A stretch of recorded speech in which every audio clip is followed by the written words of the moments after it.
Welcome to Everything Pro Wrestling. Everything Pro Wrestling is a show by the fans, for the fans.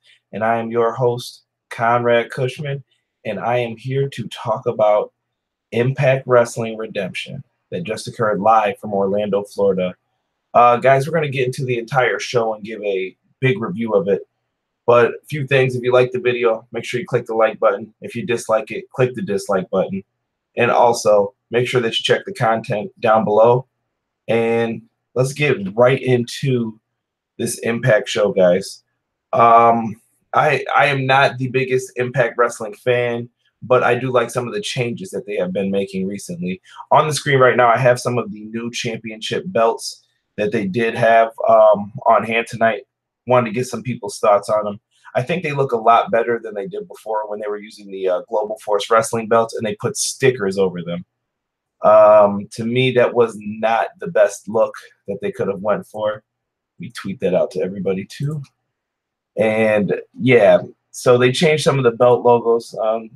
Let's see here if I can blow them up a little bit for you guys. I think they got a nice clean look to them. Still got the owl on there. Shout out to Rebby Sky. But let's get into the show here. Josh Matthews and Don Callis were on commentary. As the new commentary team, I thought that they did a pretty good job with each other. A couple flubs here and there, but you know what? I like them on commentary together. Don Callis does a tremendous job with New Japan Pro Wrestling, and I always like Josh Matthews to an extent. So the opening contest was Aerostar versus Drago in a one-on-one match. If you've never seen Lucha Underground, I guess this is the perfect time to hype them up. Lucha Underground comes on the El Rey Network, so I have been exposed to both of these wrestlers before, and I know the work that they can do. Drago is a tremendous competitor who always delivers, and these are both of the characters right here if you've never seen them before. Drago's like a dragon. It's pretty cool. He's got a real long black tongue that comes out when he makes his entrance. Very different. And Aerostar is a luchador from outer space. And that's because of his high-flying moves and everything else. Decent back-and-forth match. While looking at this match here, I came in halfway through it, so I only got to see the end. Aerostar gets the win with a springboard code breaker, but excellent match between the two. Good opener, way to kick off the show in the right way. Now we have LAX versus Scott Steiner and Eli Drake for the tag titles. This match was very, very different, in my opinion. Scott Steiner is a little bit past his prime, but Scott Steiner is still an entertaining act. If you look at his YouTube numbers, social media and stuff, Scott Steiner still gets a lot of hits on YouTube for some of his promos that he has cut in the past. He's an interesting character, to say the least. But Scott Steiner teamed up with Eli Drake, who had a briefcase for a tag team title shot. This match could get a little bit sloppy at times, but it was a decent match, I will say. And to my surprise, in the match, Scott Steiner did a top rope Frankensteiner, which I did not think was possible at all while looking at it. And actually, I think I might be able to find it. Oh, and that's the new Impact World Championship, if anyone was wondering what that one looked like while I was going through the belts. Scott Steiner did eventually hit that top rope Frankensteiner right here. Let me see if I can get this one going here. The gift for it. Amazing to see Scott Steiner at his age still land that move. But in the end, we wound up with new tag team champions with Scott Steiner and Eli Drake. Very surprised that they went with that. So I have to give them a lot of credit for making that happen. We're going to put this image up for now, guys. Now we get to the six-way match. This match had a bunch of different people in it. I'm familiar with Brian Cage, DJ Z, Ishimori, Dezmond Xavier, Trevor Lee, and El Hijo de Fantasma. They said he was in Lucha Underground. I'm not sure who he is. If you guys know, please tell me in the comment section because I don't recognize the name, but maybe he's a different character in Lucha Underground. This match, I was going back and forth on Twitter talking with Chase Oliver during this, actually. And make sure you give him a subscribe if you are on Twitter, or a follow, I'm sorry. at Chase Oliver, 68, I believe it is. When we were talking about this match, we both felt the same way. I felt Brian Cage should have been a dominant threat throughout this match. And I felt he was very giving towards his other competitors, which isn't a bad thing. But I think he could have been a little more selfish in this match and been dominant. Brian Cage looked like an absolute beast compared to everyone else in here. And that's not a bad thing. I think Brian Cage is main event talent, and they're building him up. And this match was meant to showcase Brian Cage. Brian Cage did get the win when he hit the drill claw on Xavier. And the match made Cage look good, and everyone did get a chance to show off their moves, which is the positive part. But I felt Brian Cage could have gotten some more offense out of it, if you ask me personally. Next matchup was Taya Valkyrie versus Kiera Hogan. I have to give OTRS Central a shout out here too, because this is my first time actually seeing Kiera Hogan on national television. I have looked her up on YouTube to see some of her matches, and I've only caught parts of them or clips of something that happened in a match, some wrestling move she did. And Taya Valkyrie I've seen from Lucha Underground once again. During this match, though, the biggest surprise was who wound up on commentary, and it is Tessa Blanchard. A lot of people assumed she was going to NXT, and I saw a lot of judgmental tweets about her, but I don't think we can judge Tessa Blanchard for coming to Impact Wrestling. She's going to be put into a prominent role right away, and I definitely think that Tessa Blanchard wants to be a star right now, and Impact Wrestling is going to provide that for her. While in NXT, she may have been put to the back for a little bit, and then hopefully she gets a push and she's not forgotten about, because there's a lot of talent down in NXT. So we'll respect it. Taya Valkyrie gets the win in this match. It was an okay match. Nothing too out of control, nothing too different from her in this match, but solid match, so to say the least. Now we get into the X Division Championship match. The X Division match basically told the story of Petey Williams, and it seemed like it was kind of his redemption at getting another chance. He hasn't been the X Division champion in a decade, and he wants the title back. And he tells the story of how Matt Sydal is the first person to ever feel the Canadian Destroyer, which is the flipping powerbomb. This match told a story with it, and I liked it. And at this point of the night, this was my match of the night. And there were two other matches that give it some contention. Matt Sydal and Petey Williams put on a good match. I would say that this is something that maybe if somebody wanted to see some good X Division matches, if you haven't seen any in a while, this is worth going back and checking out. In the end, Matt Sydal retains the belt. He kind of did he reversed the Canadian Destroyer into a slam roll up. It looked a little bit awkward, but it made sense towards the end what they were trying to do. So that's pretty cool. Good to see Evan Bourne, or the former Evan Bourne, I'm sorry, Matt Sydal get the win here. Next, we get to the House of Hardcore match, which was a 6-man tag match, basically with everyone in the ring. We had OVE, Ohio versus Everything, versus Eddie Edwards, Moose, and Tommy Dreamer. This match was basically like an old school ECW hardcore match. Now, this match is going to depend on your taste in pro wrestling, if you're going to like this or not. If you like hardcore matches and table spots, chair spots, trash can spots, the usual ECW stuff, you're going to enjoy this match to an extent. But if you don't like it, you may not like this match. This is all built around the whole Sami Callihan smashing Eddie Edwards in the face with the baseball bat, which looked absolutely brutal. I know I didn't get a chance to talk about it too much on video, but in my Everything Pro Wrestling group, I mentioned it, and that shot was brutal. And they're telling a great story from it. So I understand what Sami Callihan is doing here. Ohio versus Everything, OVE got the victory in this match. But there was a lot of stuff that went on in here. So the end comes when Dreamer's about to use a barbed wire baseball bat to Sami. It plays a role, and Eddie Edwards ends up attacking Sami Callihan from it. I did not like the ending of this match at all. Sami Callihan penning Tommy Dreamer was kind of uneventful, but the main story is after the match. Eddie Edwards ends up getting the baseball bat and raking it across Sami Callihan's face near his eye. And I think the story was supposed to be that he went after his eye like he did him, and he starts bleeding. And he winds up duct taping him to the ropes, holding him up. He gets a kendo stick and starts beating the living hell out of Sami Callihan, which makes sense because he's upset about what happened to him and he wants revenge. So basically, the Crist brothers try to come in to save him. They can't. Eddie Edwards wails on them. And Eddie Edwards' wife was shown earlier in the back when they did an interview. And she comes out to try to calm Eddie down because Dreamer tried to calm him down. And he pushed Dreamer out the way. He hit a referee. And then when his wife came down, he didn't see her. She comes from behind to tap him. And he turns around and smacks her with the kendo stick across the face. They had doctors come out and everything else. And the last image we are left with seeing is a bloody Sami Callihan hung up on the ropes.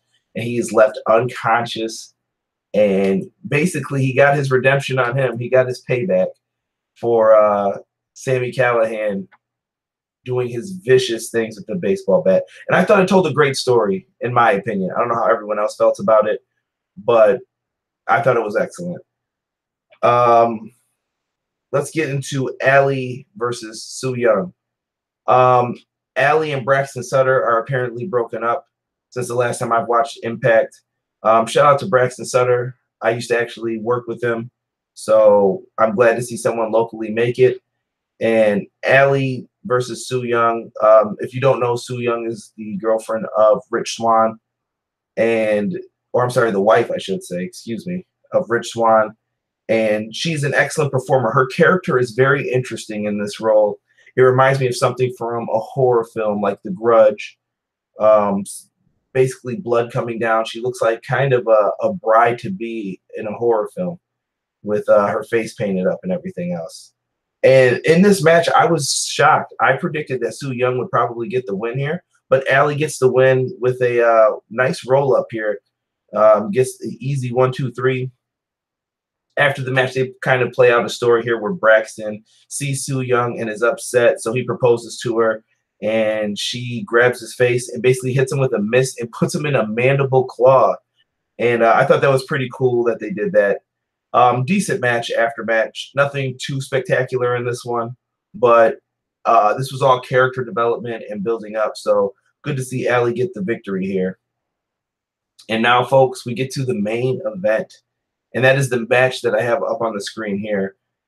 This match, I think I'm going to have to say, stole the match of the night for me. Hopefully I'm not riding too high on this, and that's why I'm not giving out my official grades yet. But if you look in the description box, I have them in there for how I want the show to be graded. We get to Austin Aries, the belt collector, versus Rey Fenix and Pentagon Jr. And, guys, what a match these three delivered. I think that originally most people know that Alberto Del Rio was supposed to be in this match, or Alberto El Patron, whatever you want to call him. And due to him not showing up at the Lucha Underground Impact Wrestling taping or whatever, they had it live on Twitch actually over WrestleMania weekend, he got released. So this is what the match was changed to on that show. And then Austin Aries basically challenged both of them to do this match again at Impact Wrestling's Redemption. So Austin Aries has this rematch with these guys, and this match delivered. They told a good story in ring with it for what they could do. I know Aries and Alberto had a story that they were trying to tell, but I think we got a better match out of this, and I hope you guys agree as well. Austin Aries has been delivering since he left WWE, and Impact Wrestling should be very grateful. I think he's been a top player for them and having them advance into the new management and everything else. But this match was really good. You see 450s, you'll see everything else, the usual stuff that these guys want to hit. I have to give Aries credit where it's due. He performed crazy in this match. Fenix, one of my favorites from Lucha Underground. Fenix always delivers. He had some pretty cool high spots in this match, a nasty dive to the outside. But one of my favorites from Lucha Underground, Pentagon Jr., comes away with the Impact Wrestling World Heavyweight Championship, guys. And I really could not believe it. I was shocked to see him win. And he actually broke. I don't know if they're going to play this off, but in Lucha Underground, when he does that move where he pulls your arm back and then he snaps it back, it technically breaks your arm. And I hope that they play off of that and allow Austin Aries maybe to take some time off so that that move is kept fresh and is kept effective for that. But Pentagon Jr. as the champion. I got a couple people in the chat right now. Did you guys even predict to see that happen? Let me know right away, because I'm curious to see what people are saying in there about this match. Give me your thoughts about it, guys. See here if I can pull this up.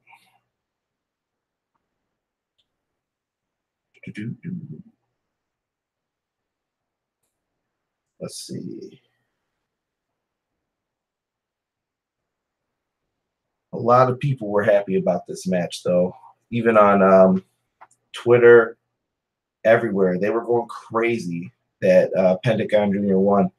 And I just wanted to know if a lot of people were surprised or if they predicted that to happen.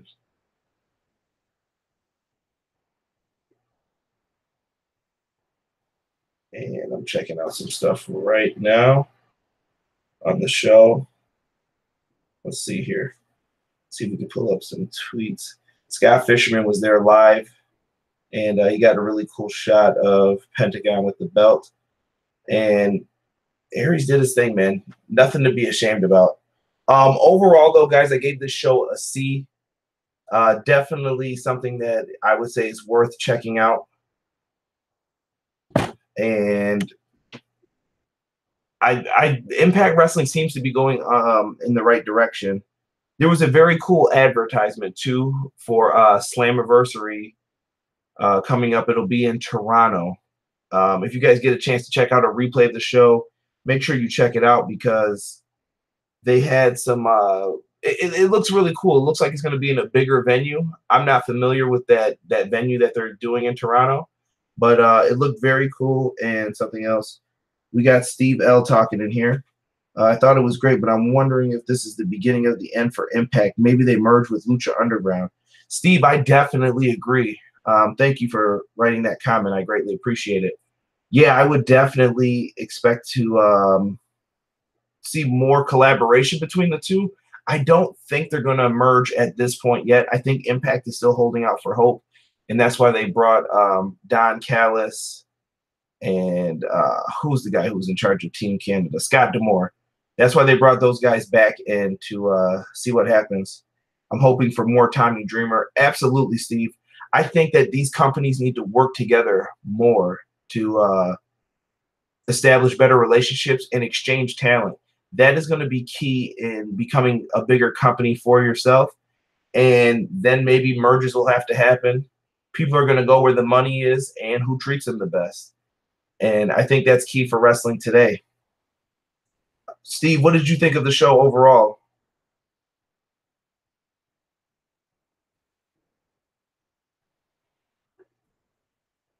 Wait to see what he says in the chat, or if anyone else wants to comment in there about it.